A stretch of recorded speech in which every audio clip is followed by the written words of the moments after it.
बिस्मिल्लाहिर्रहमानिर्रहीम अस्सलाम वालेकुम वरहमतुल्लाह। मैं हूँ फ़रहान रफ़ीक कादरी। कैसे हैं आप सब? उम्मीद है खैरियत से होंगे। काम, वर्क, ये दो तरह का होता है।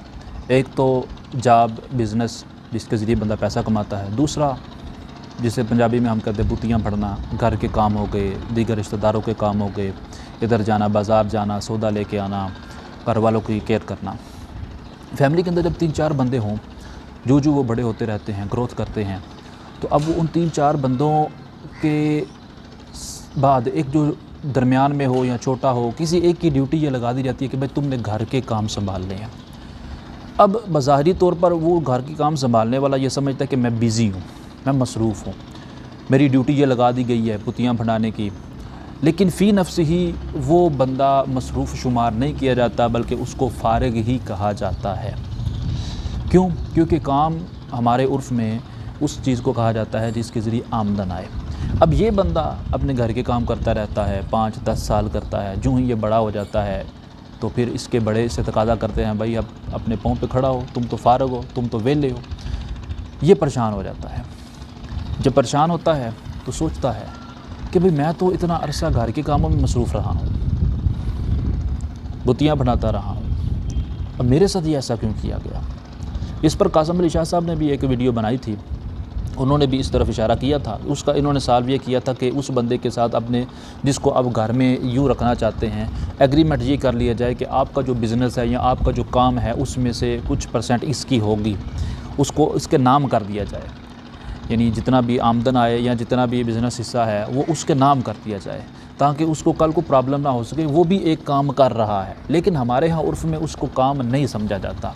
अब एक तो ये हो जाता तरीक़ाकार है कि अगर बिज़नेस हो तो उसके कुछ ना कुछ हिस्सा नाम कर दिया जाए, भाई कल को ये तुम्हारा ही है, क्योंकि तुम भी एक काम कर रहे हो, घर वालों को संभाल रहे हो, पेरेंट्स को संभाल रहे हो, उनके जो बंदे होते हैं उनकी वाइफ्स को और उनके बच्चों को देखभाल करना, लेके आना जाना सारा तुम संभाल रहे हो।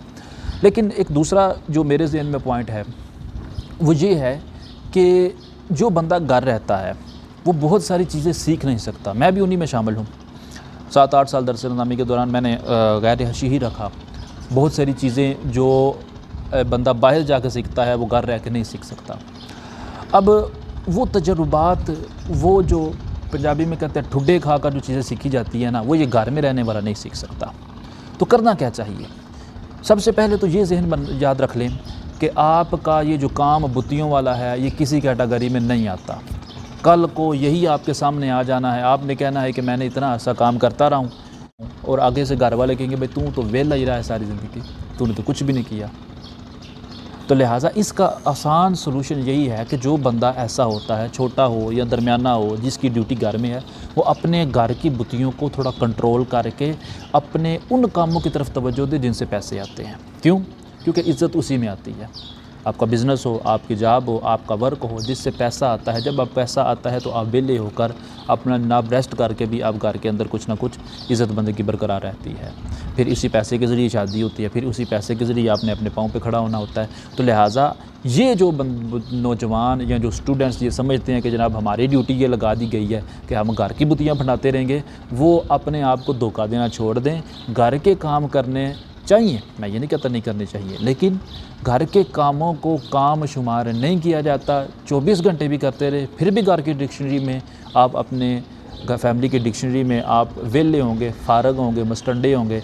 लेकिन अगर आप शुरू से ही इस तरफ तवज्जो दें, कोई ना कोई बिज़नेस सेटअप कर लिया जाए, साइड बिज़नेस शुरू कर दिया जाए, जॉब शुरू कर दी जाए, तो उस सूरत में आपको ये नफ़ा देगा। लिहाजा काम उसी को कहते हैं जो पैसा देता है। घर की बुतियाँ काम शुमार नहीं होती। अपना ख्याल रखिएगा। अस्सलाम वालेकुम।